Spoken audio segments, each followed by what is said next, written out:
this week to learn some new skills and exercises that you can take that really help move you much more quickly to your concept of what a good clarinet should sound like. I've so enjoyed these live trainings. I know we have people here from literally all over the world. So I'm going to ask, if you're joining us live, to sign in. There's a chat box you can open up if you're on Zoom, or if you're on Facebook, go ahead and put it in the comments section. Let us know where you're from.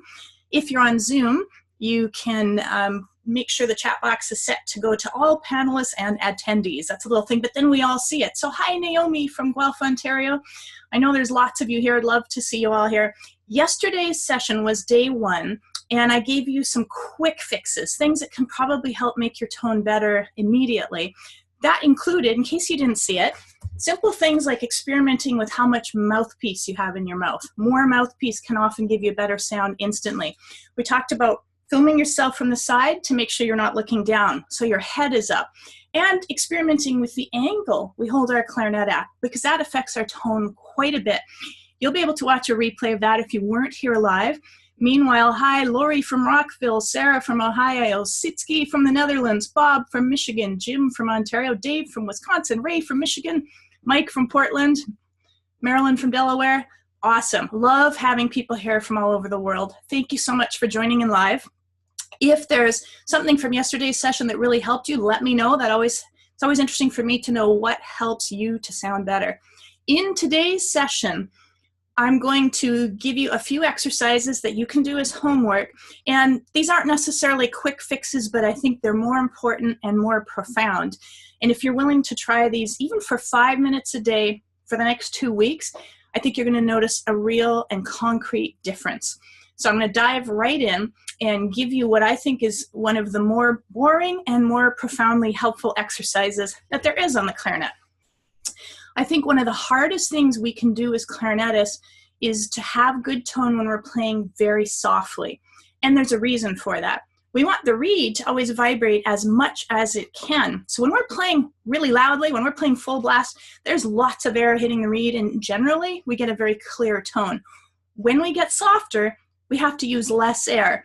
And this would be very similar to if you have a hose, a garden hose, and maybe you're trying to wash your car and someone turns the tap down and suddenly you don't have much water there. That stream's going to be very wimpy. The only way that you can get some force out of that is if you have a spray valve and you adjust it so you have just the tiniest, smallest stream of water, but then there's a lot of force there. That's exactly what we need to do with our air, so that the little bit of air we're aiming at the reed still has a lot of intensity and speed. So that's the concept we're going for. How do we do that? We have to train our blowing muscles to do it. It doesn't come naturally. It takes some dedication and some training. So I'm going to give you an exercise that I really want you to commit to. With all these people here, you can even type in saying, yes, I'll do it for the next 5 days, and just commit to the world that you're going to do this. So what we're going to do is take any comfortable note. And I know some of you might be very new to clarinet. Some of you are very experienced. This is good for all of you. This is good for me. It's good for any of you watching. We're going to start with an open G. And basically, we're going to play it loud and clear. Let me hold this up. Hopefully you can read this. Loud and clear. And we're quickly going to diminuendo to about mezzo forte. And then we're going to take our time going all the way down to the end of my scale here, which is, can't get my finger there. There we go. Super soft. And here's what makes the exercise effective.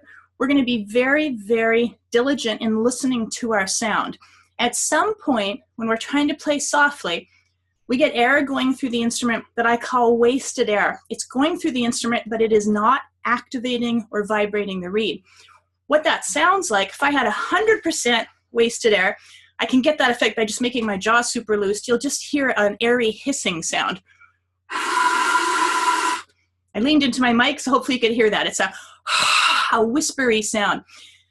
When we're going softer, inevitably that creeps into our tone at some point. On an easier note, we might be able to get quite soft before we hear that. On harder notes, that might happen as soon as we get to mezzo forte. So easier notes, you'll be able to get softer longer. We're going to start on open G, which is a fairly easy note. But at some point, you're going to get that fuzz. So the exercise is start loud and clear, diminuendo pretty quickly, and you're going to listen for that point where you hear the fuzz. Now, This is one area where this live technology is not so effective, because the wonderful service I use, if it hears the audio getting too soft, it will make it louder so that you on the other end can still hear it. So here live, I'm going to be getting as soft as I can. The computer's probably going to up the volume, but hopefully my words are descriptive enough that you get the idea and you can still do this at home. Here's what I'm going to do. I'm going to get softer, and as soon as I hear any hint of that fuzz, and you really have to listen carefully, then I know I have to speed my air up. It's the equivalent of turning my spray valve to make my stream smaller and faster. This is what my air might sound like, loud and clear. I get a little softer. All of a sudden, I got mushy. I hear that, I speed the air up again. The muscles that actually do it are right down here, but we'll talk more about that later. So I might temporarily get louder, but my sound will get clearer. And then I'm going to continue to take it softer. Now, you don't have to do this all in one breath. At any point, if you run out of air, you simply breathe and restart at the level you were just at. The real work happens in that zone between totally clear sound and a little bit of fuzz. And our goal is to push that little bit of fuzz to a softer and softer mark. And what we're trying to do every day is go a little bit further. So here's what it might look like. I'm going to play, and when I hear the fuzz, I'm going to illustrate with an imaginary spray valve what I'm thinking of and doing with my blowing muscles. So here we go.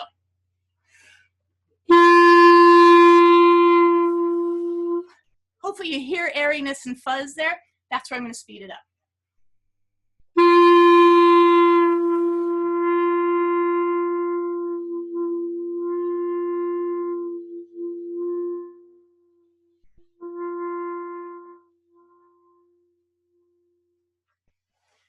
Now, I'm sure my computer elevated the volume. In this room, I got to about piano or pianissimo. I can go softer, but at that point was where I was fuzzing out. And for many of you, that would be the point. So you want to hang out in that zone where it's starting to fuzz and do everything you can to speed up your air, like you're blowing out a candle far away. Or if you watched yesterday, a warm up to this, which actually would be a great idea. I said, hold a piece of paper at arm's length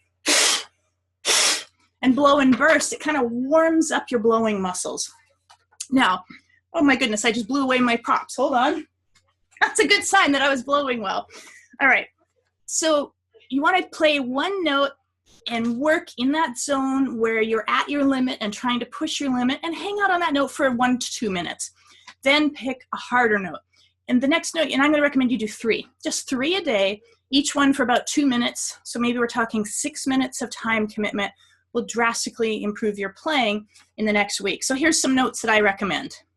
Start on an open G, and then play a lower note, maybe an octave lower. A low G, because we're covering more holes, feels more resistant, and you're going to find your fuzz point is a little closer to the line.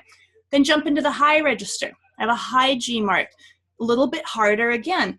The principle is the same. As soon as you hear that airiness and fuzz, you're going to speed up your air. And you know, if somehow you could mark on a scale where you think you get to each day, you could record it, and the next day try and go a little further. Then a high C, the C with our thumb and register key, that's an awesome note to work on, even if you're relatively new to clarinet, because it's so reactable. You know, if you're getting that note to start to be able to play really soft, that you're really training your blowing muscles to do what we want them to do all the time on clarinet. Most of my favorite training exercises have us doing extreme muscle movement as a training exercise, so that in kind of normal playing where we rarely go to those extremes, it feels comfortable and we're engaging our muscles in the best habits for clarinet. Here's the super bonus one if you're more advanced. This fingering here, I call it the embouchure tester. It's like a high E, but I'm leaving the third finger off. It'll sound like a high G sharp. It's a really difficult note to play. It doesn't respond well. Awesome to work on long tones. This is my challenge for those of you who are more advanced players to try this. If you haven't tried that fingering before, it's a super good note to test how things are doing for you. Should sound like a high G sharp. It really likes to squeak. If it squeaks, you're biting. The counter to that is round your corners, and we'll talk about that more when we talk about embouchure tomorrow. If you get an undertone, it means your air is too slow. When we're trying to diminuendo, that undertone is going to happen really quickly. I'm going to use this advanced one to demonstrate part 2 of this long tones exercise, which is when you reach that point where you start hearing the fuzz in there and your note's not sounding as good as you want it to, other than just thinking of boosting your airstream, blowing it faster, what will help you activate those muscles at that point where you feel the note cracking is if you stop blowing steady air and using just your muscles, like I was doing with the paper, start huffing puffs of air. I'm not tonguing, I'm huffing, and that huffing kind of activates and wakes up our blowing muscles. So let me use that alternate fingering, but for you, use whatever fingering in whatever spot's getting tricky. I'm going to huff from loud to soft, and let's say it starts cracking around mezzo forte, mezzo piano. That could happen. Here we go. Ugh, it's not coming out at that level. So that's my sign to really engage those muscles with more force to see if I can get it softer.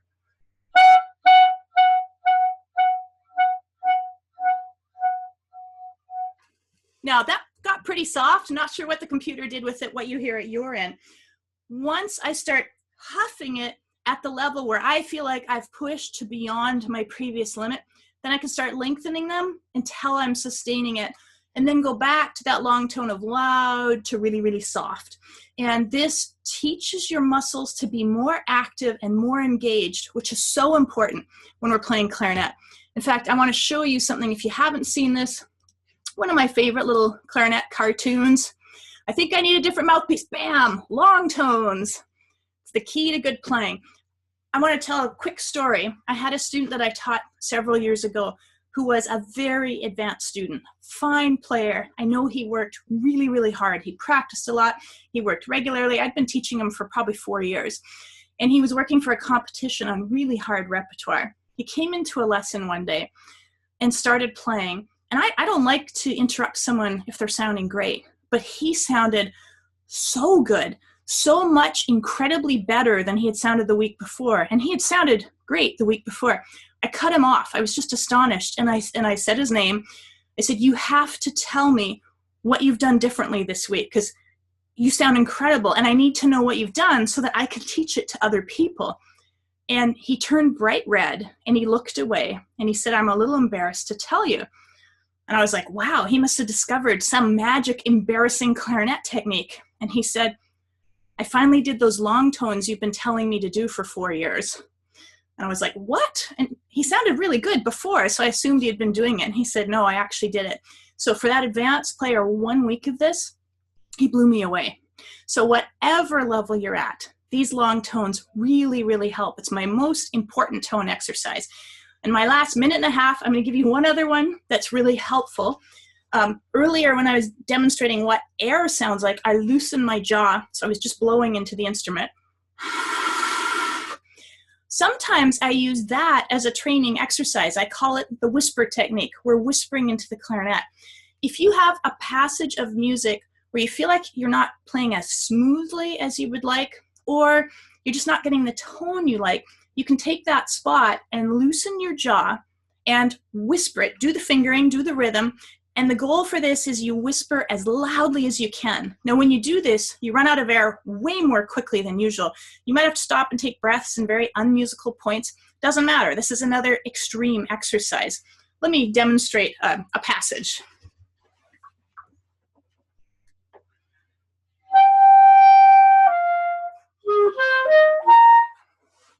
A little bit of Brahms. I wasn't so smooth there. My air was kind of bumpy and bouncy. Now I'm going to whisper it. This I'll do closer to the mic so you can hear what I'm doing.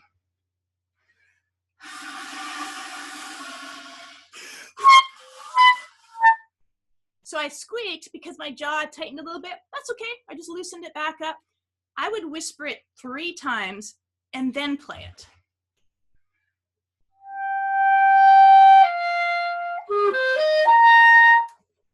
Suddenly, I feel like my air is on superpower. It comes through the instrument much more easily. That's kind of a quick fix. It will usually improve your air from where it was to a better place right away. The long tones is a longer fix, although I did have a student who blew me away after 1 week of doing it. So I encourage you to try it. Commit to it regularly. Not a quick fix, but a profound long-term fix that's so good for us as clarinetists. All right, that's our 15 minutes. I so appreciate all of you being here. Please type in what your favorite part of today was, or what you learned, if there's anything that's helpful to you. I think for this one, we're really going to see the results in a few days. Just a reminder, I'm here for 3 more days for 15 minutes. You can go to 5daybetterclarinet.com if you haven't already signed up to get the whole schedule emailed to you.